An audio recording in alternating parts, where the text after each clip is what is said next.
Hey, good morning, everybody. Hope you had a great weekend. I know I did. I got to play some football, got to spend a lot of time with some friends, got to spend some time with some relatives. Got to get over and see my mom today. Got to get over and see my dog out in Boston. But just nice, it's really nice being able to play football. It's really nice seeing everybody out. Something that I did see and did notice though over the weekend that kind of had me upset, and I've been noticing it, but um, it's just really kind of everything the attack, like the full on attack that is on our small businesses. Morning, Joe. It's our full on attack by not just the politicians and how they're shutting down and the government agencies like the health department and these assessors offices and town governments, county governments, SLA that are coming after these people, our local businesses, just for trying to do their jobs, just for trying to run their businesses. Now that's been the case for decades. You have these small-minded government officials, these bureaucrats, these government agencies that get into these positions and they haven't lived life. They don't know how to run a business. They've never run a business. They've never employed a person. They are never even going to think about employing a person. There's no possible way they could. So what they do is they think that absolutely have what they've what the government does to small business or any business is they try to legislate and then utilize fines and just constant harassment by their agencies for no good reason to cripple them. I've seen it happen over and over and over again. Two examples I'll give you. Pete, no, that doesn't happen. Government officials don't have any interest. I'll give you three examples, actually, right off the top of my head. And I have hundreds of examples, and we can research this very quickly. And it's one of the YouTube channels that I want to do regarding the weaponization of governments against or governments against small business. So what one was, my buddy had a business called Strock Development, and it was a great business. The guy was paving roads. He was doing a lot of work on, for government installations, military installations, airports, and had a huge business. Over 100 employees. He had down in Syracuse, Albany, Watertown, and Buffalo. He had offices, buildings, and they came after him. There were a couple of complaints against him. He did know the complainants. One of the complainants was a competitor who benefited from the complaint going against Lee. And another complainant was a worker, actually a partner of his, who was slighted, or so he felt slighted. So these were the two complainants. This guy, Lee, my buddy, Strock, had everything. Everything was exactly the way it should have been. All the books were in order, everything. What the contentions were that he violated the rules with who was supposed to be a partner with regards to trying to get contracts because you have somebody who is a military veteran, on your board or as a co-owner. That was the allegation. The other allegation was that I can't recall exactly, but both were in court three different times. A judge ruled that Lee and his business were innocent three different times. Government said that's not good enough. Federal government decided that they were going to continue to go after Lee until. Good morning, Melissa. How you doing, honey? They decided to go after Lee again and again, even though the judge ruled on the case that he did nothing wrong. They still attacked him. So that was one. Another friend of mine, they had a business where they contracted with over 250 different private truckers over throughout the country. And when they were building all of these windmills several years ago, what they would do is their company would map out the routes. And what they would do is they would have the truckers in all these different all these different states. They would, I think I said countries earlier, but it was in all 50 states, 250 drivers. And what they would do is they would then follow. They were like they were in the cars that would travel, in front and behind. It was a husband-wife team, and that was their business. They had everything. Everything was done exactly the way it was supposed to do. All the paperwork, all the taxes, everything. But you had a small-minded bureaucrat who was jealous because they had the biggest house in the town. So they decided to go after him. There's like no way they're going to have this business and they're going to make this business and they're going to not pay taxes. So what they did was they 1099'd all their drivers. And they weren't going to hire all the drivers. They subcontracted those drivers out, which was within their purview to do that, was within their right to do that. State law said that they could do that. Tax code said that they could do that. Well, unemployment decided that New York State Unemployment Office, or no, was it it was unemployment, decided that wasn't going to cut it for them. So an investigator came in, and she had, my friend had this mountain of files and paperwork that she gave to him, submitted them to the guy. Guy looked through it for about 3 minutes, and he said, you know what, we're going to take our chances in court. This was the investigator, So they had to go to court. They had to spend, I think it was $70,000 in attorney's fees to protect themselves against something that the investigator could have easily discovered that they did nothing wrong, but the investigator chose not to. Why did he do that? In my opinion, it's 2 reasons. One, these attorneys and the courts are complicit with these different agencies, and they want to have their caseloads as high as they can. Second reason was that, what does this department care? They're weaponized against the people, against businesses. They can do and say whatever they want, and we have to defend ourselves. And everybody that makes an accusation from government agency against a private person or a private business, automatically, what does everybody think? Well, the federal government wouldn't lie, so this person must have done something wrong. And that's how it's covered in the media. In the news, when any of the press covers something like that, it says that, hey, this media, good morning, Tracy, it says that this company did this. It never exonerates them or gives any of the details. It just says they're being investigated for this. And then what's the connection that we make inside our minds? The connection that a lot of people make is, well, they're being investigated, they must be guilty. And that's not the case. So what ended up happening in the unemployment court that they went to, they were exonerated. They went through everything, and the judge said, this should have never been in my court. Why was it? And the investigators and the investigating agency, the government agency, never has to answer for it. They never have to justify their actions. There's nothing that happens to that agency. There's nothing that happens to the individuals that have perpetrated this crime, is essentially what it is, because it's extortion. Not only is it extortion, but they're trying to put this individual out of business. So that right there is theft. They're trying to steal this individual's right to conduct business. And they're trying to steal their right to life, liberty, and the pursuit of happiness. And that's what they did. So $70,000 later, they were exonerated, but they had to spend that to an attorney. Then guess what happened? Immediately after the unemployment office took them in, guess who came calling? Workers' comp, New York State Workers' comp.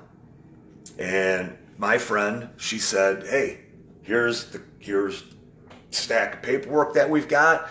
Here's the court decision from this judge that we just went through.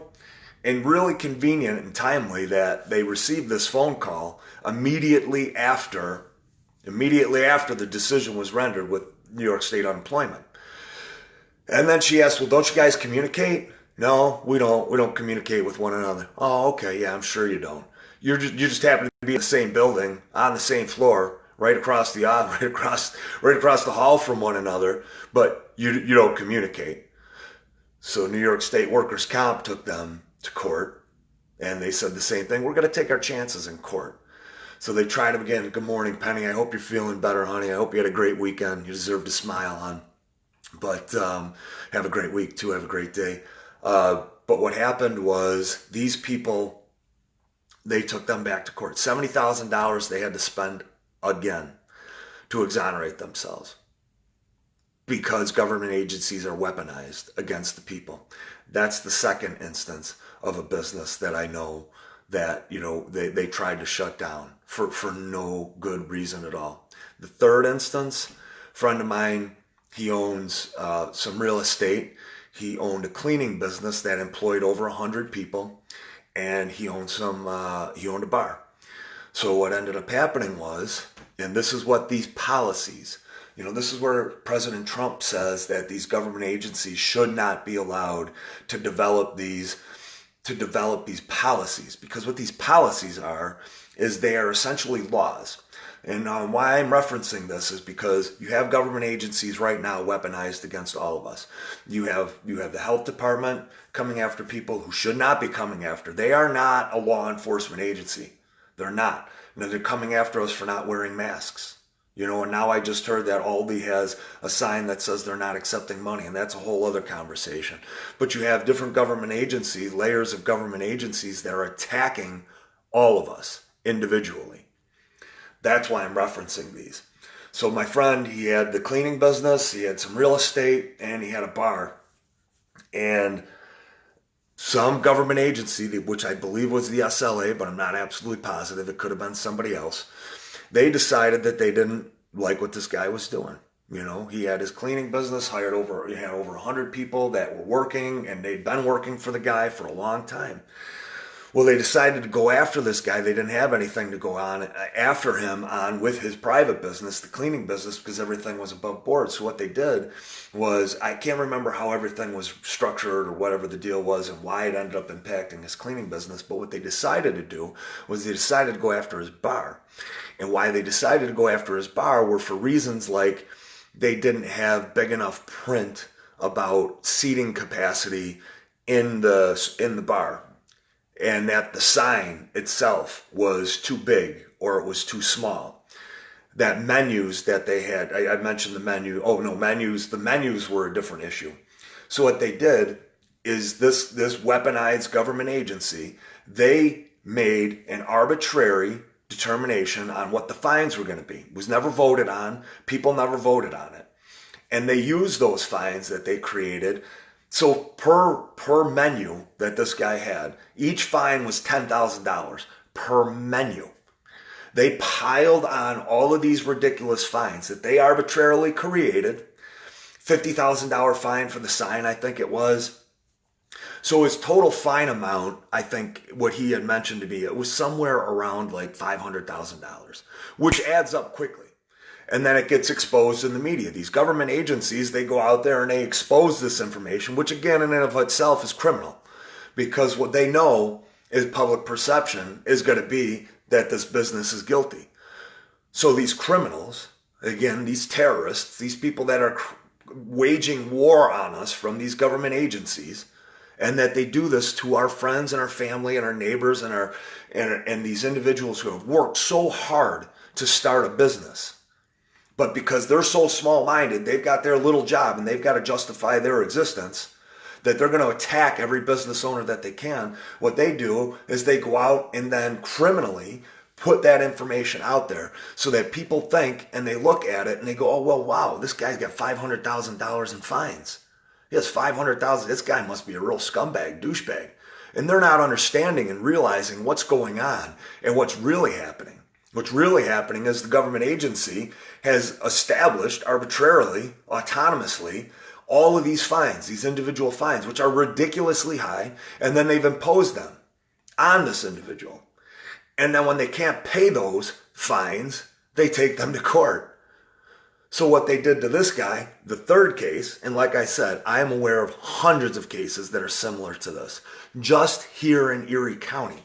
And we've seen this, guys. We've seen how the health department has been weaponized. We've seen how the governor and the Erie County executive has weaponized themselves against small businesses.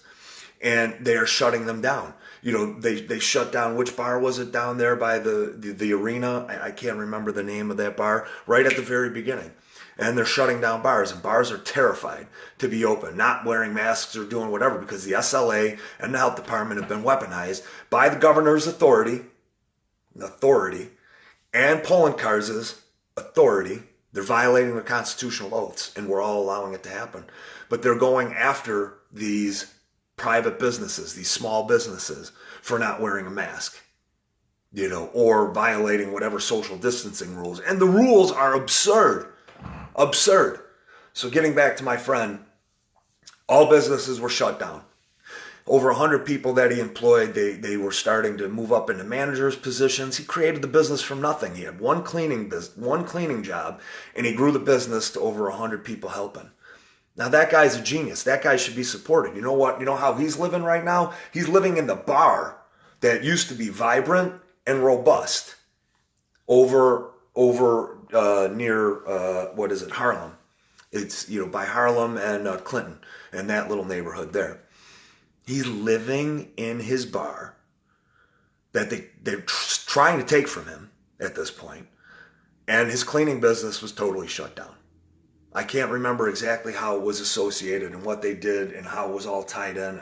That part I'm a little bit foggy on. The rest of the details that I gave you, I realize I'm specific, so I don't want to speak out of turn here. But the fact is, the government agency was weaponized against him. He did nothing wrong. And they took his business from him. Now he lives in the bar that used to be open to the neighborhood, and that's shut down. And we know that they've been going after bars for a long time.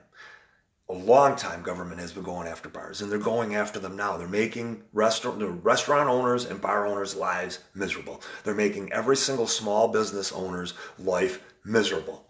People are cutting hair. People are doing tattoos. Gym owners, they can't even open. Massage therapists, they couldn't open up, but they got to wear masks or they're going to get reported because they're telling people, Nazi Germany, China, Stalin Russia, they're telling neighbors and friends to report and tattle on any business, and they're telling them that. That is a violation of our constitutional freedoms, guys.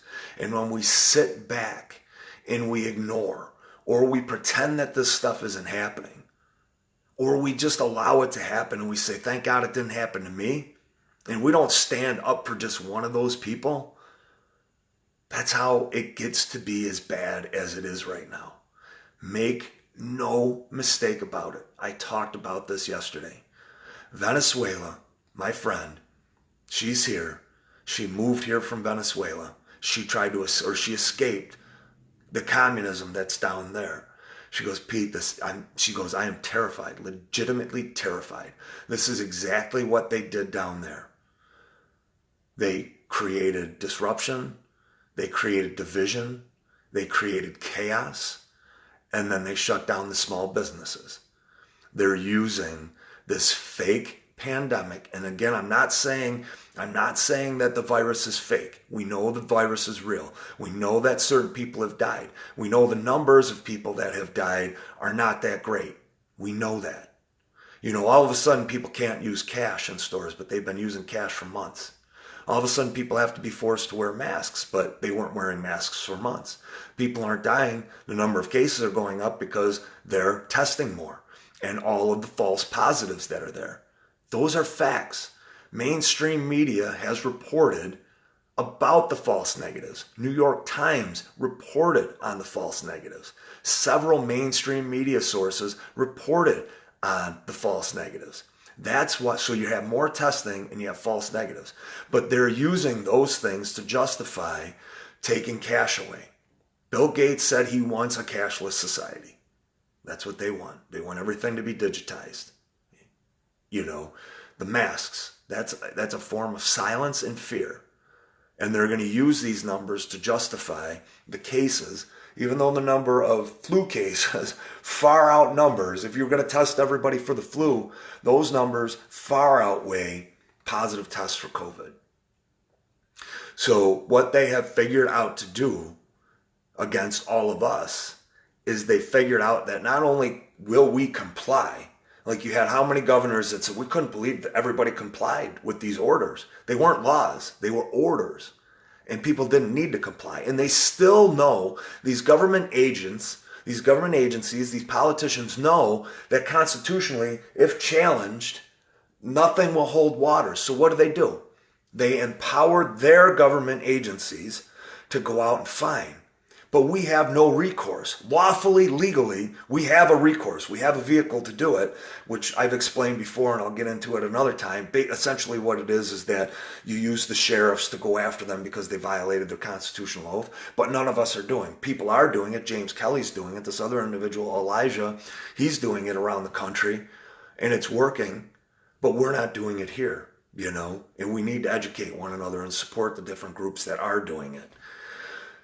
So Trump gave guidelines. That's great. If he did that, if you could share that video, Joe, that'd be amazing. But they are so not only are they weaponizing government agencies with the fear of fine, and not just the fear of fine, actual fines that are very, very difficult to challenge. And if they fine you, and if you own a property, guess what they're coming after? They're coming after your property. They're going to take your property. If you have a business, they're going to take your business. If you have a business license, they're going to take your license. So then what else have they done? Not only have they weaponized their own government agencies, so they don't even need to create laws anymore. They've completely got the workaround. They've got the complete end around. They use the government agencies. They use the fines, just like I told you that they did with the 3 different businesses that I shared with you, that they weaponized their agency against them and shut those. The one business stayed open, but they had to spend $140,000 to defend themselves. So then what they use, now they're using the businesses. They're using the business owners against the Constitution and against our freedoms.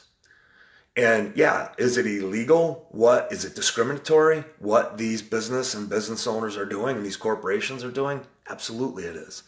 It is 1,000% unconstitutional and it's discriminatory. But who's going to go after these people? Nobody wants to deal with that. Nobody wants to deal with what I'm dealing with, the wine cellar over on George Urban in the Cheektowaga Police Department. Nobody wants to deal with it. We comply and we're complicit. And we wear the mask and we don't use the money because we figure it's the business, and we don't want to make their life difficult. They're dealing with a very difficult situation. And then it just gets perpetuated, guys. The more we comply, the more our freedoms are eroded individually. The more it becomes the new norm, the more it becomes commonplace. And all of a sudden, you have this big public sentiment that is like, oh yeah, well, everybody should be wearing masks. That's just dumb. Why wouldn't you wear a mask? Instead of why are we wearing masks, it converts to that. And it converts to that very quickly. So now what else they've used? So now not only are they using these false orders that they're trying to, persuade everybody, that governors have said, I can't believe that they use these orders. And they've stepped back and said, how many times Cuomo said, I didn't say that. I couldn't say that. I couldn't force people to do that. That's against the law. That's against the Constitution. But then he comes out the very next day and says something else that's just as ridiculous to try to force people to do it. He uses the government agencies with the fines, and he uses the fear and threat and the reality of that. But then he also, now he's using the business, so he's using the agencies, he's using the businesses against the people now, and the business owners against the people. But now he's using also each one of us against one another. And individuals that are going out there and reporting businesses falsely for violating social distancing. And what does that do? You go, Pete, well, yeah, they're going to come in, this government agency is going to come in and they're going to discover and find out that they didn't really do anything wrong and they're going to be okay. If you own a business, if you ever owned a business, you have a government agency, it's coming against you, coming at you. First off, there's fear. You're like, oh shit, what are they going to do? Are they going to lie? Because they lie all the time. All of them. They lie all the time. Are there good agents in these government agencies? Yes, there are. There's a handful of them, but they're far outnumbered. I can't tell you how many government agencies I've gone into and heard them. The Sloan municipal building over there, those ladies laugh about how they own that town and that they shut every single project down until everybody comes in and gets a permit. And even if they have a permit, and even if they're licensed, and even if they're insured, they will still mess with them. Literally heard them say that. I have heard so many different government agencies say that, screw this person. No government agency should ever be able to, any individual hired by a government agency should be able to say screw anybody. Ever. Never. And the fact that we allowed this to be this case, to be this way, Penny, shh. So anyways, but these agencies should not be weaponized. They should not be able to be weaponized against each one of these people, against each one of us. And the fact that we don't stand up against these people for them because we don't think that we can, or we don't want to put our necks on the line, that's bad. And we need to start stepping up and standing up. We need to literally shame these people that are shaming everybody else. We need to shame them because they're not going to stop trying to shame us. And then we need to take and use, honestly, we need to use Antifa and we need to use Black Lives Matter because they're the only ones that appear to be able to accomplish anything. We use them to tear down these government agencies. We use them just like my friends in the police department are terrified to do their jobs and that they're terrorizing these police departments. We need to use these people. And I'm sorry to say that, but when you're weaponizing yourself against us and you're depriving me of my rights to life, liberty, and the pursuit of happiness, to freedoms, to constitutional guarantees, when you're doing that, you've been doing that for decades, then yeah, your agency deserves to be attacked. Your people deserve to be attacked. And do I want to be the one that does it? No, I don't want to be the one that does it. But if you call Black Lives Matter their attention to it, do you think that they're going to do it? Absolutely they will. Antifa is anti-fascism. Now we all know their fronts. We know Black Lives Matter is a front for Marxism, and we know that Antifa is a front for Marxism. They're just vehicles for this. We know Soros is funding these people.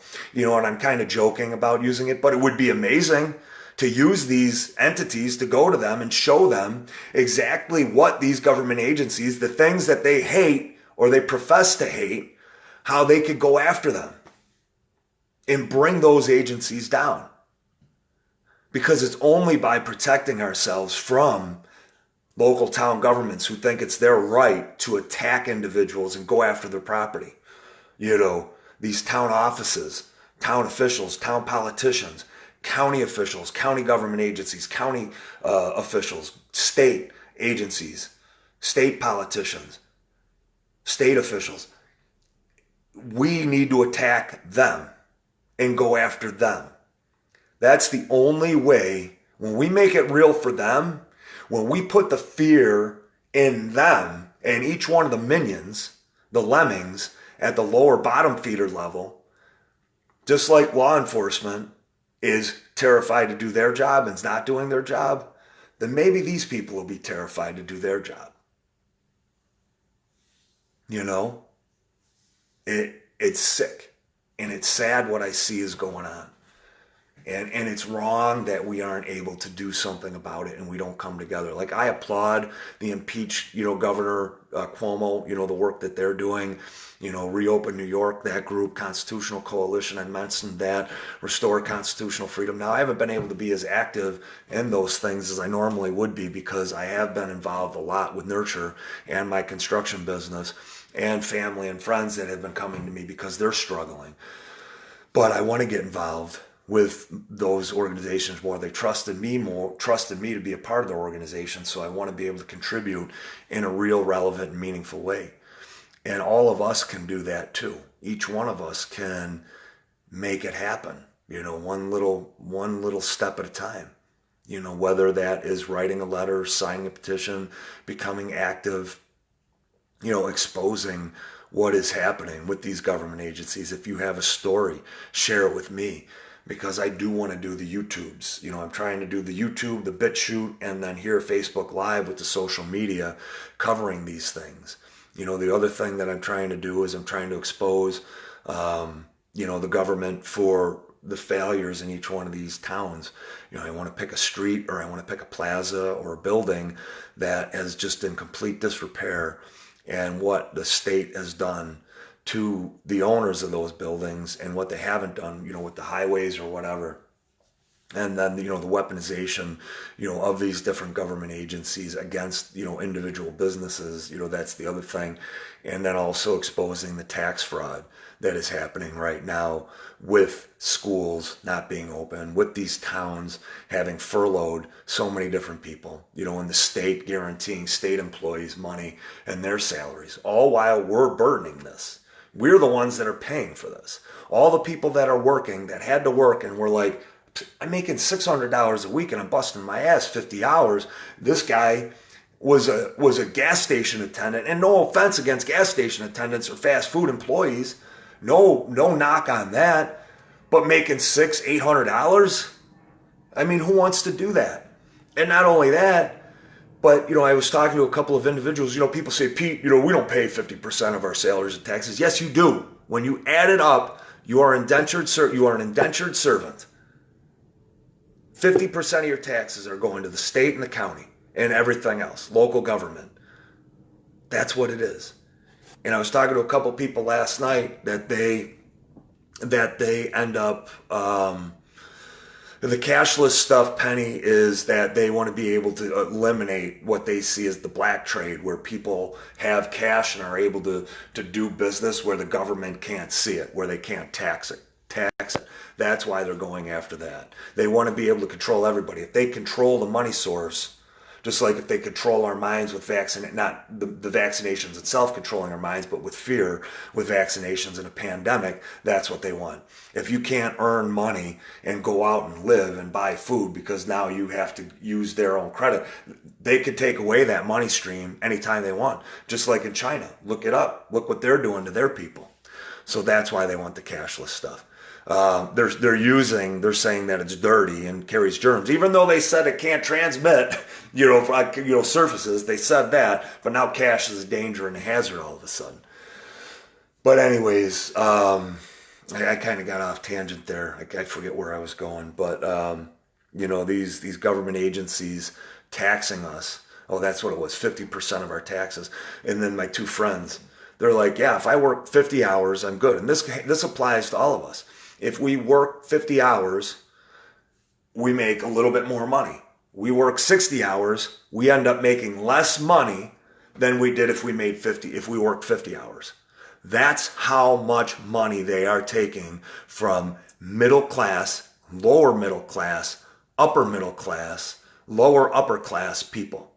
Middle upper class people. And people go, oh, screw those people. They're making $100,000. $100,000, guys, what's that getting you these days? Two-income family, it's not getting you much. And then 50% of it or more is going to the government. They've been attacking us this entire time, guys. So I talked a little bit longer than I wanted to. I'm going to get into Venezuela a little bit more tomorrow, and I'm going to get into what is happening and how they've weaponized these government agencies against us a little bit more tomorrow. So I enjoy seeing all your faces, enjoy seeing the your comments, except for you, Penny. Come on, don't objectify me. I'm not a piece of meat. Just teasing. I may be. But anyways, I'm glad you're doing well, Penny. It was great seeing you all. Have a great day. Love you. Bye.